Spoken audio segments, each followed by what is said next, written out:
వాళ్ళని మనం ఎప్పటికీ కూడా నెగ్లెక్ట్ చేయకూడదు. ఎందుకంటే వాళ్ళ కోసము వాళ్ళలో కూడా ఒక రకమైన ప్రతిభ దండిగా ఉంటుంది.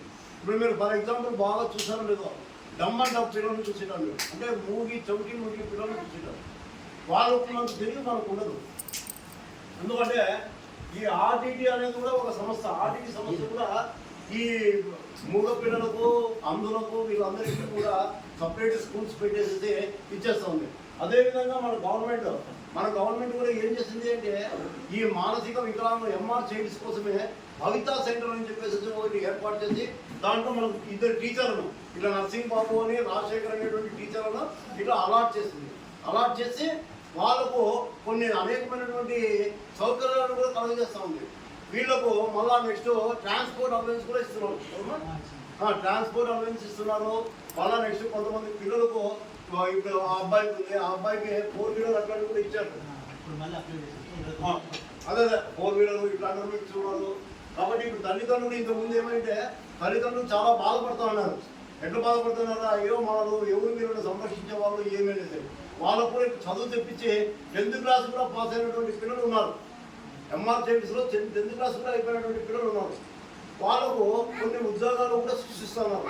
ఏదో అటెండర్ పోస్టు అట్లాంటివన్నీ, అంటే వాళ్ళ కాళ్ళ మీద వాళ్ళు నిలబడాలనేటువంటి ఉద్దేశంతో ప్రభుత్వం చాలా చర్యలు తీసుకుంటా ఉంది. ఇంకా మన అదృష్టమేమో మనకైతే 2 మంచి టీచర్లు వచ్చారు. They are very efficient teachers. ఈ నర్సింగ్ బాబులు రాజశేఖర్ మనము వీళ్ళు వచ్చి దగ్గర 1 year అయింది.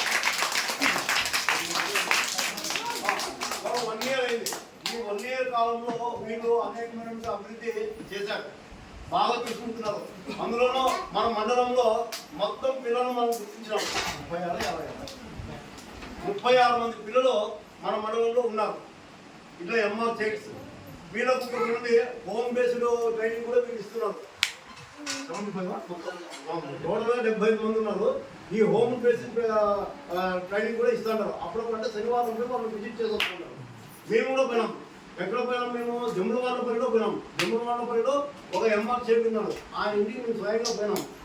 వాళ్ళకు కూడా గవర్నమెంట్ ఏం చేస్తుంది అంటే కొన్ని సౌకర్యాలు కలగజేస్తుంది. వికలాంగులు పింఛన్ కూడా రాబోయే కాలంలో వాళ్ళకి ఇస్తారు. నెక్స్ట్ ట్రాన్స్పోర్ట్ అలవెన్స్ ఇస్తారు. అంటే తల్లిదండ్రులకు కొద్దిగా చేయూతను ఇస్తున్నారు. గవర్నమెంట్ ఏం చేస్తుంది అంటే తల్లిదండ్రులకు కొద్దిగా చేయూతను ఇస్తుంది. ఎప్పుడైతే మనిషి ఎప్పుడు బాగుంటాడో ఆర్థికమైనటువంటి స్వాతంత్రం పొందితేనే బాగుంటాడు. కాబట్టి ఆర్థికమైనటువంటి స్వాతంత్రాన్ని పిల్లలకు కలగజేస్తున్నారు. ప్లస్ వాళ్ళలో కొద్దిగా అవేర్నెస్ తెచ్చేదానికి అని చెప్పేసి అనేకమైనటువంటి పథకాలు చేస్తున్నారు. నెక్స్ట్ ఈ రోజు డిసెంబర్ 4న ప్రపంచ వికలాంగుల దినోత్సవం అని అంటారు. ఈ వికలాంగుల కోసం అని చెప్పేసి ఒలింపిక్స్ ఎప్పుడు జరుగుతాయో